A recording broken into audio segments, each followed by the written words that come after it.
perd sa maman en Afrique et va pour les funérailles, mais elle s'est fait empoisonner le jour de l'enterrement et elle meurt. Histoire triste, la team HPH. Avant toute chose, j'attire votre attention. Priez sans cesse et surtout soyez prudents. Alors, nous sommes dans un monde là où il y a plusieurs mondes. Si vous arrive les mêmes faits et que vous voulez aller en Afrique et que vous connaissez que dans votre famille, il y a des problèmes, s'il vous plaît, n'y allez pas. Et surtout, si vous voulez insister, prenez le temps de consulter les serviteurs de Dieu ou de prier en amont. Écoutez l'histoire très triste de cette dame qui, malheureusement, qui a laissé sa vie. Alors, cette dernière, elle vivait en France ici, là, dont j'étais les noms. Elle vit en France. Alors, depuis qu'elle est arrivée en France, ça fait 30 ans. Et dans les 30 ans, elle a toujours fait 2 tours en Afrique. Et les restes des temps-là, elle n'envoyait que de l'argent par ses parents qui étaient en Afrique. Il n'y avait que sa maman qui était restée vivante. Son père était déjà décédé.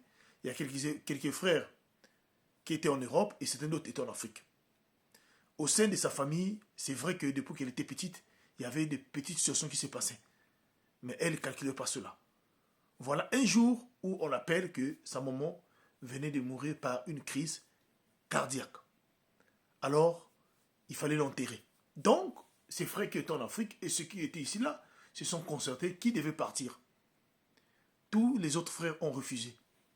Elle avait tout le monde l'amour envers sa maman. Elle décide donc de partir en Afrique. Mais sauf que, ici en Europe, elle était mariée à un blanc. Et le blanc aussi prend la paternité d'accompagner sa femme en Afrique.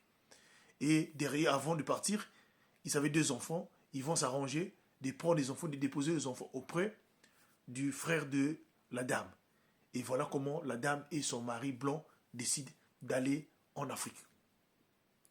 Après avoir pris l'avion de 500 en Afrique. En arrivant en Afrique, l'enterrement devait se passer dans 3 jours. Donc, il fallait préparer des choses qui manquaient. Là, vous savez comment ça se passe en Afrique. Alors, le jour de la veille de l'enterrement, le matin, voilà, le matin, on fait de petits déjeuners. Pour ceux qui sont là, il fallait servir des gens. Tout le monde était là. Voilà comment, avant tout juste que le corps arrive à la maison, alors voilà, cette dame-là commence le matin, là, après avoir pris son petit déjeuner, commence à sentir les maux du ventre. Et très vite, cela va devenir des douleurs intenses et on va l'emmener à l'hôpital, mais sauf qu'au cours du chemin, la dame, elle va décéder. Et cela va être un problème très très difficile pour son mari qui l'avait accompagné. Et au milieu de la veillée, l'enterrement, donc la veillée, donc les obsèques de sa maman n'étaient pas encore partis à la fin. La fille qui venait d'Europe venait de mourir et cela a créé un problème grave au sein de cette famille-là.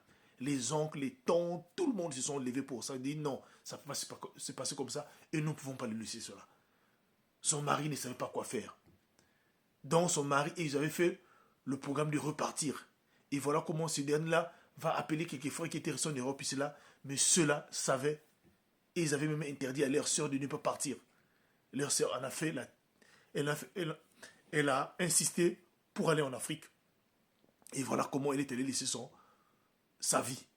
Mais après avoir enterré, le jour donc, après avoir enterré les 2 corps, donc le corps de la maman et le corps de la jeune femme qui est revenue de l'Europe, la famille qui était restée en Afrique décide donc à chercher à savoir qui était derrière cela. Et c'est là, vous n'allez pas en croire la team HPS. Ils vont découvrir que c'est la tante, donc c'est la sœur de la maman qui était à l'origine de ça et qui avait empoisonné cette dernière-là la veille de l'enterrement. Donc le jour de l'enterrement, excusez-moi. Alors tout le monde était dépassé. Là où ils vont les consulter, on va leur dire, allez demander à votre sœur. C'est elle qui est à l'origine de ça. Si cette fille-là est décédée, c'est elle qui est à l'origine de ça. Maintenant, là où elle est là, comme elle a pu finir avec cette dernière-là, elle aussi, elle ne mettra pas du temps. Voilà la nouvelle, c'est répandu que c'est la tante. Et cette tante-là, avant même que la veillée soit, en tout cas on puisse arrêter la veillée, elle avait déjà disparu, elle était repartie au village. On n'a pas pu la rattraper. Le fameux mari est rentré en Europe sans femme. C'est pour vous dire quoi, la team HPH, quand vous êtes en face des problèmes comme ça, de préférence, c'est d'attendre d'abord que l'événement passe et vous pouvez aller même après qu'on a déjà enterré. Alors faites attention. Le monde où nous vivons est un monde là où il y a plusieurs mondes. Parfois, nous avons tendance à dire que nous connaissons les gens qui nous fréquentent alors que nous ne les connaissons pas. Surtout, priez sans cesse. Tout ce que vous pouvez faire, vos déplacements, prenez toujours le temps de prier. Que vous soyez musulman ou chrétien, mais la prière est très importante. Que Dieu nous bénisse. Partagez-moi cette histoire. Merci beaucoup.